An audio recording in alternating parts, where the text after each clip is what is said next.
So guys, trailing drawdown क्या होता है आपका? जब अपन मेजरली इंस्टेंट फंडिंग चैलेंजेस लेते हैं तो अपना ट्रेलिंग ड्रॉडाउन इन प्ले आता है कि जैसे मान लो मैक्स लॉस आपका 5% है और मैक्स डेली लॉस 3% है। तो लेट्स से अपना 100K का अकाउंट है। अब आप यहाँ ब्रेक इवन पे चालू कर रहे हो, आपने एक लॉस कर दिया, दो लॉस कर दिया, 1% के लॉस करें। आपका मैक्स ड्रॉडाउन 95 पे बैठा हुआ है 5% के हिसाब से 95K पे।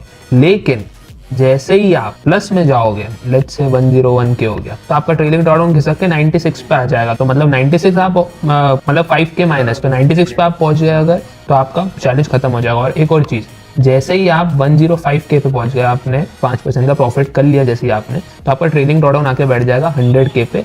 अब वो आगे नहीं बढ़ेगा। एक बार लिमिट रहती है उसकी, हर चैलेंज में उसकी लिमिट डिफरेंट रहती है। तो जैसे ही वो आपने 5% का प्रॉफिट अटेन करा, वो आपका 100K पे आके बैठ जाएगा। तो अब आप वापस 100K पे जाते हो और मैक्स लॉस आपका 5% है, तो आपका चैलेंज वहीं फेल हो जाएगा। लेकिन अब ये आगे बढ़ने नहीं वाला 5K के बाद, ये आके यहाँ पे स्टैटिक हो जाएगा।